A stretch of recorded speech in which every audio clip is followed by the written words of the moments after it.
A continuación, el mensaje apostólico de nuestro párroco, Reverendo Padre Bernardo Antonio Álvarez Arango.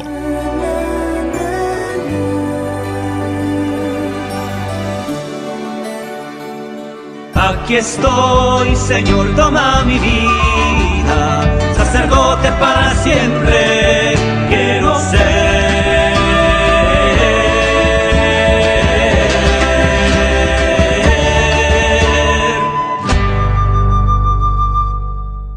Proclamación del Santo Evangelio según San Marcos.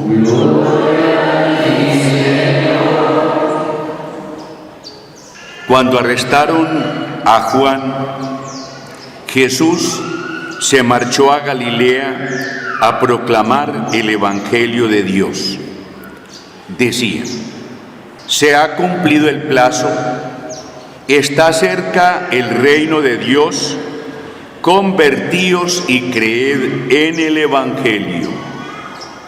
Pasando junto al lago de Galilea, vio a Simón y a su hermano Andrés, que eran pescadores y estaban echando el copo en el lago.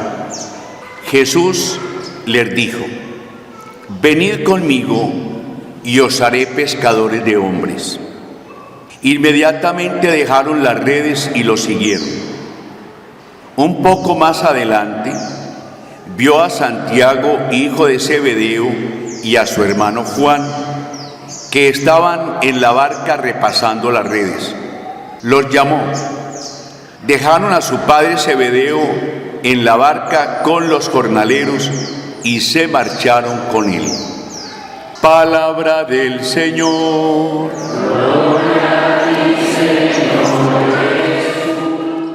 Hermanos,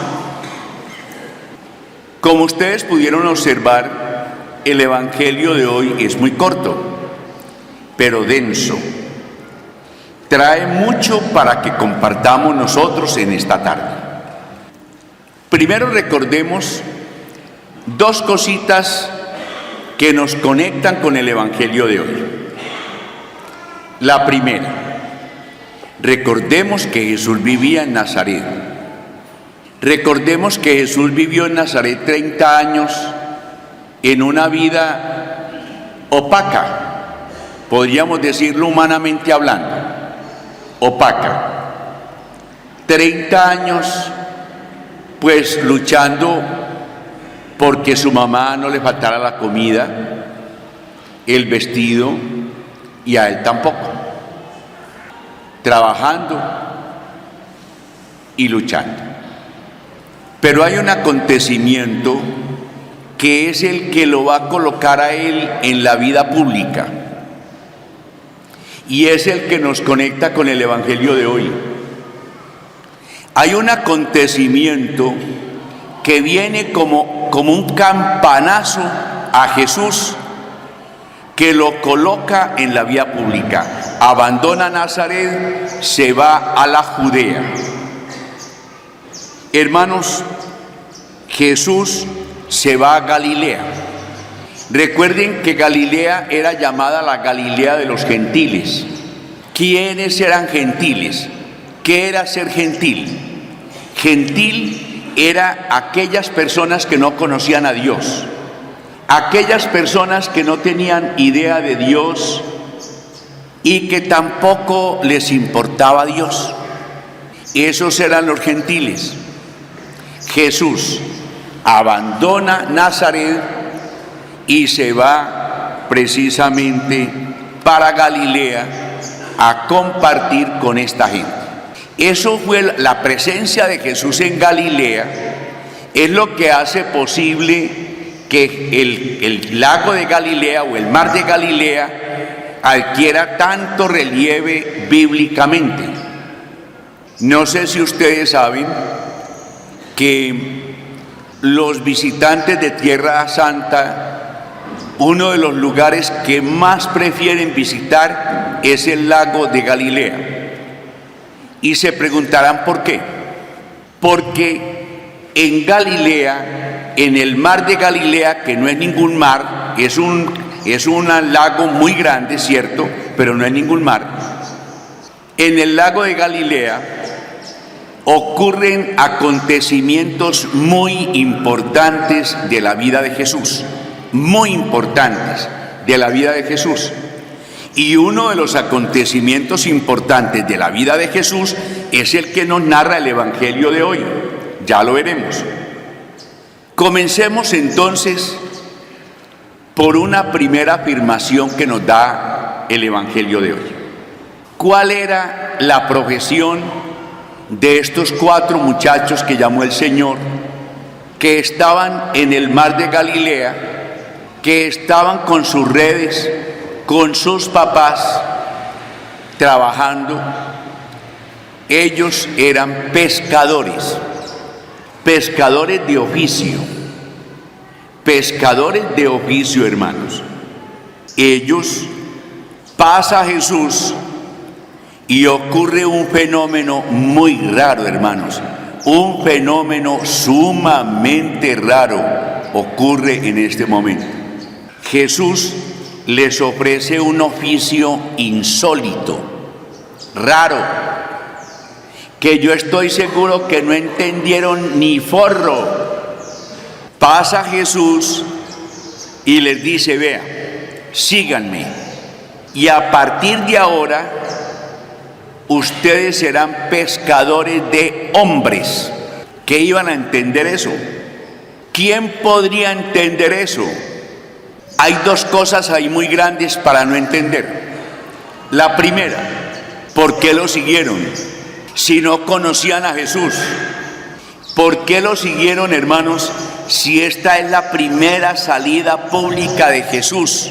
Hermanos, no les ofreció nada. A cambio no les ofreció nada. ¿Por qué lo siguieron? Esto nos lo tenemos que preguntar.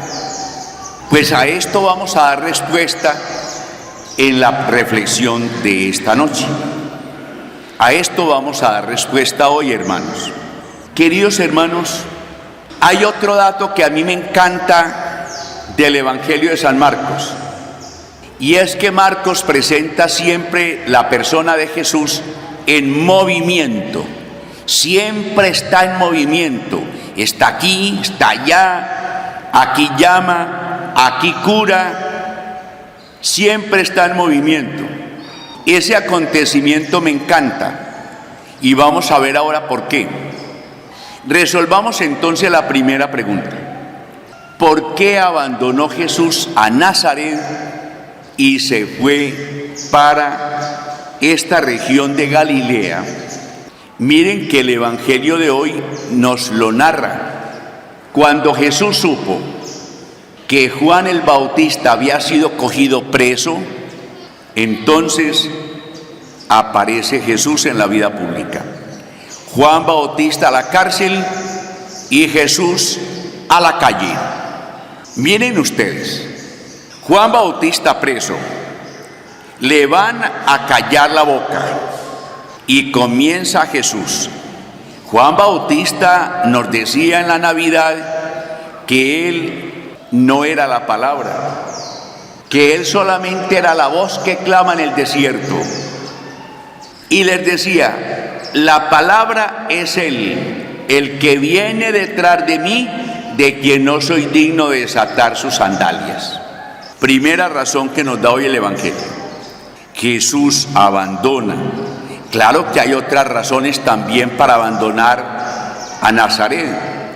Recuerden que Jesús, cada que hablaba, cada que predicaba en la sinagoga, sus paisanos, que en hebreo son sus hermanos, porque el hebreo hay palabras que no tiene del español, palabras que no tiene de ningún idioma, porque el idioma hebreo no tiene vocales. El idioma hebreo es un montón de rayitas que no tiene vocales. En hebreo, paisano y hermano es lo mismo. Esto es lo que confunden los evangélicos cuando dicen que María tuvo varios hijos. Recuerden que cuando Jesús hablaba en la sinagoga, sus paisanos decían: ve, ¿Y este de dónde salió? Pues así como tan avispadito, ¿no? ¿De dónde salió? ¿Y a este quién le enseñó todo eso si es el hijo de unos pobretones ahí? De una señora que no tiene nada y de un señor que tiene una carpintería. ¿Ustedes se pueden imaginar qué era una carpintería hace 2000 años? ¿Qué sería una carpintería hace 2000 años? Si cuando yo era niño una carpintería era un serrucho, un cepillo y un martillo y clavos. Preguntémonos, hermanos, cuando Jesús hablaba, lo despreciaban. Le decían: no, mi hijo, de Nazaret no puede salir nada importante. Este es un hijo de pobres y los pobres no tienen derecho a nada. Los pobres no tienen derecho a nada. A los pobres no hay que creerles ni valorarlos. Jesús es pobre, luego no hay que tenerle ninguna importancia. No vale nada Jesús. Y Jesús les dice una frase muy dura: en ninguna parte es más rechazado un profeta que en su propia tierra. Y se va. Hermanos, vemos realmente a Jesús en movimiento. Sí. En la orilla de ese mar nos sitúa Marcos la escena de la llamada de los 4 primeros discípulos que tuvo Jesús.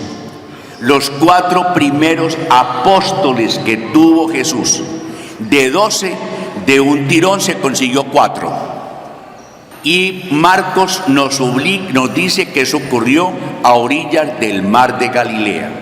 Así vemos cómo el Jesús del movimiento, de que les hablaba ahora y del que nos habla el evangelista Marcos, el Jesús del movimiento pone también en movimiento a otras personas.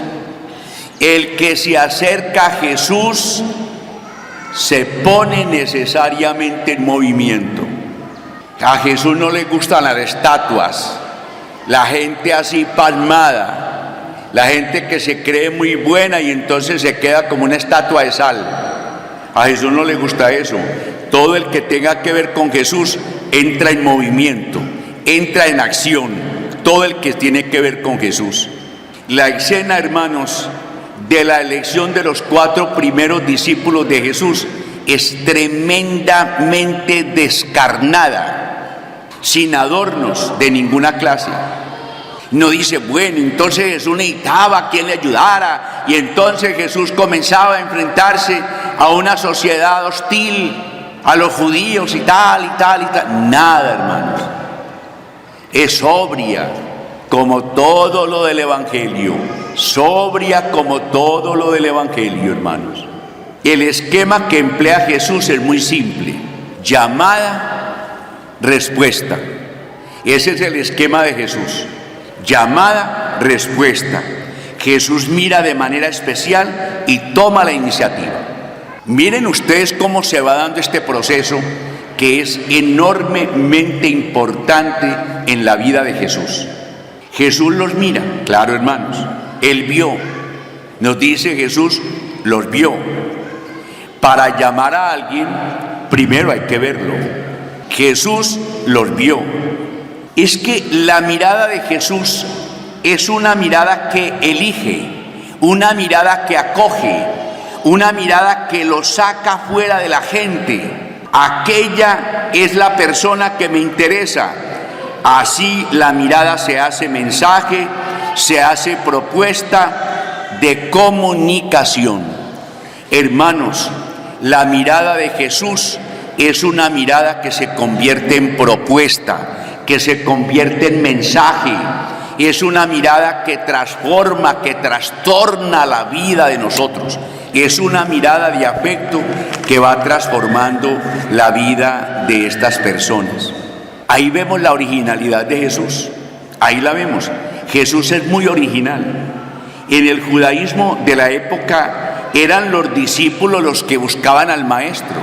Y si retrasamos los almanaques 400 años antes de Jesús y nos colocamos en la Grecia grande, en la Grecia culta, en la cultura helénica, Recuerden, hermanos, que eran los discípulos los que elegían al maestro.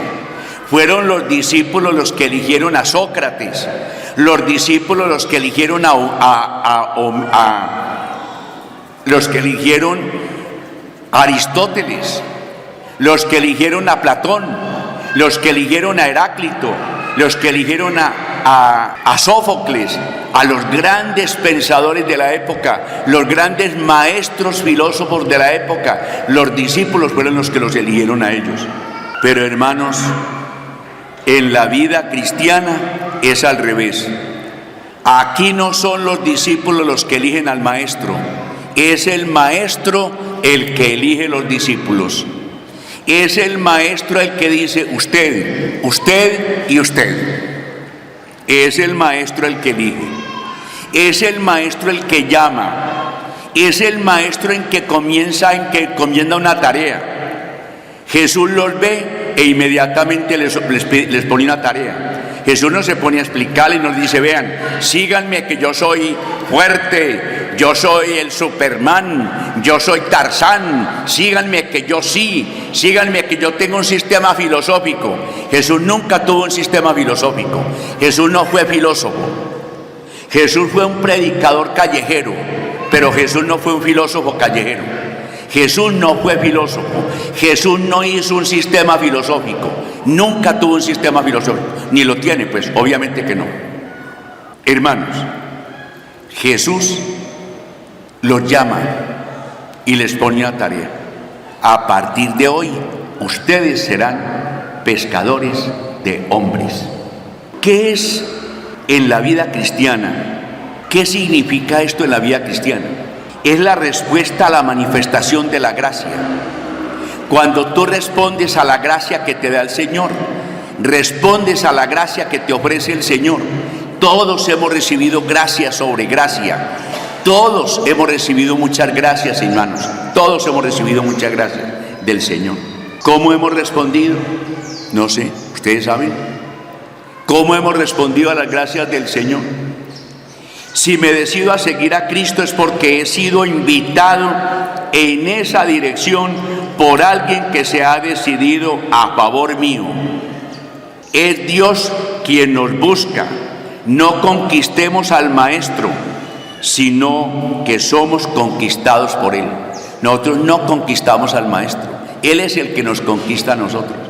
Él es el que decide nuestra vida. La fe, el discípulo que se caracteriza por la fe, que es fiarse en una persona, eso es fe. En cristiano, fe no es aprender un sistema, fe no es saber cosas, fe no es aprender un montón de cosas, fe es fiarse de alguien. Cuando tú decidiste escogerla a ella como tu esposa, tuviste un acto de fe, porque te fiaste de ella. Ella se fió de ti y ese es un acto de fe. Hermanos, la fe es una respuesta a una llamada. Es aceptar vivir una aventura de la que no se calculan con precisión los riesgos.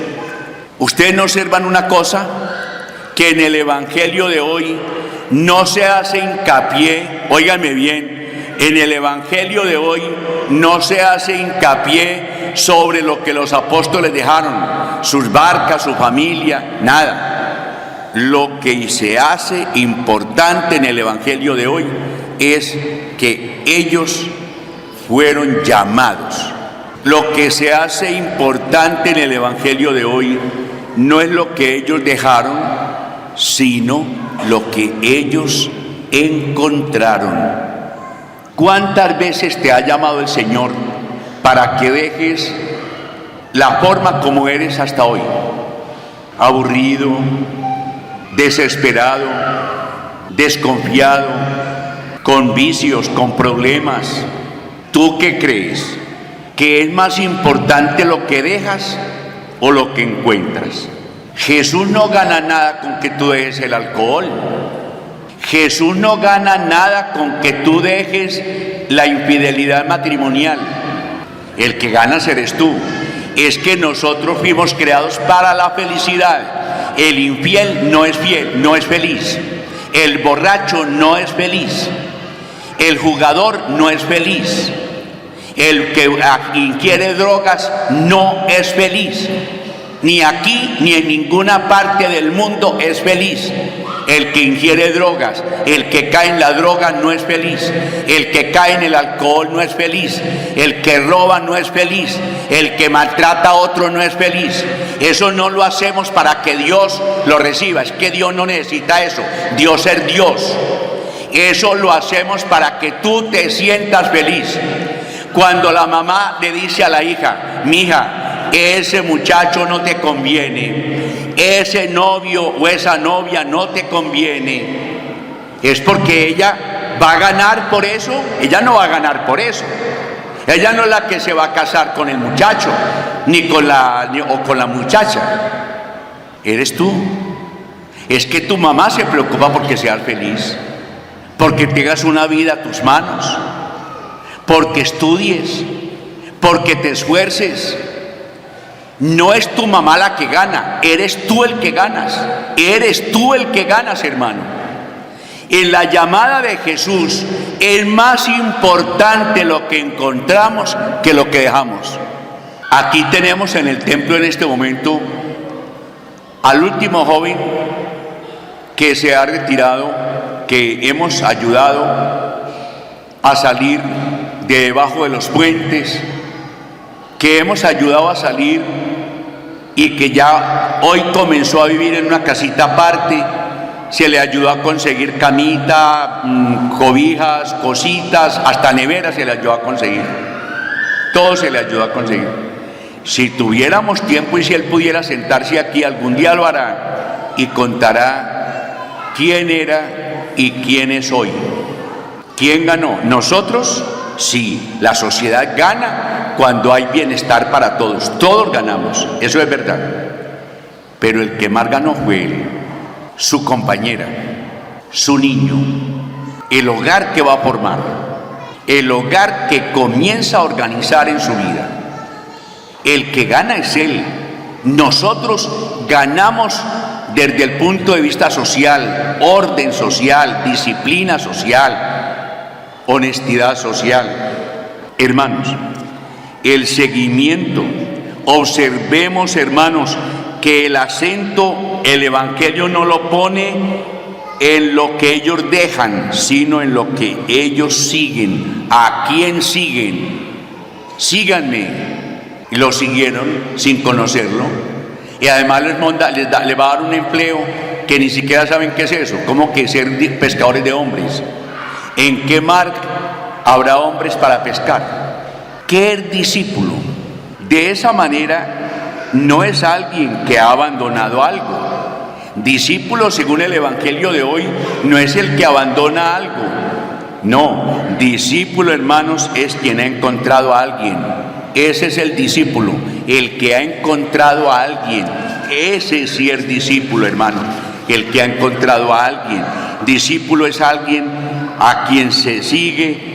El que sigue a Cristo, ese es discípulo de Cristo. Se pone en su compañía, establece una comunión de vida con Él, una comunión de vida. El verbo seguir es el que caracteriza al discípulo, no es el verbo aprender. Jesús no los llama para que aprendan un sistema, Jesús no los llama para que aprendan una técnica, Jesús no los llama para que aprendan nada, Jesús los llama para que lo sigan y punto. A ti te llama el Señor para que lo sigas, y desde el bautismo te llamó el Señor para que lo sigas. Desde el bautismo tú eres discípulo de Jesús. ¿Qué clase de discípulo eres? ¿Qué clase de discípulo eres ante el Señor? ¿Qué clase de discípulo eres, hermano? ¿Qué clase de discípulo? El discípulo no acepta una doctrina, sino un proyecto de vida. El discípulo no acepta una doctrina, sino un proyecto de vida, hermanos, de vida. Cristo llegará a ser conocido a medida que caminemos con Él. Si quieres conocer a Cristo, camina con Cristo. Si quieres vivir en Cristo, camina con Cristo, hermanos. Debemos dejarnos hacer por Él. Haré de ustedes, óigame bien, dejémonos hacer por Jesús. Él dice, haré de ustedes, haré. fabricaré de ustedes pescadores de hombres. Pescadores de hombres. Pedro ni los otros entendieron lo que eso significaba, pero lo fueron comprendiendo. El verdadero discípulo siempre está dejándose hacer por su maestro. El verdadero discípulo, ¿qué es un verdadero hijo? El verdadero hijo es el que se deja hacer por sus papás, el que se deja hacer por sus maestros.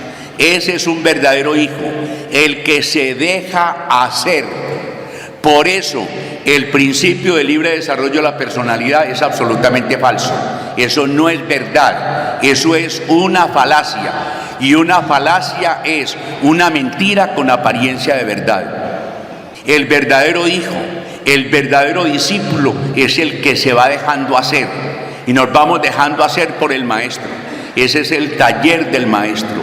El taller del maestro es hacernos discípulos de él, hacernos discípulos de él.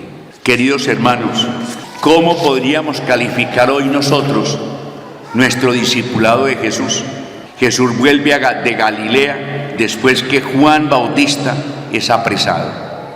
Comienza con un eslogan que es espléndido resumen de toda la doctrina de Jesús. Hermanos, lo primerito que predicó Jesús en su vida pública es lo siguiente: se ha cumplido el plazo, está cerca el reino de Dios. ¿Cómo así que está cerca? Pues claro, si está con nosotros. Si Cristo está con nosotros, está cerca el reino de Dios, porque Cristo es el reino de Dios. Convertíos y creed en el Evangelio.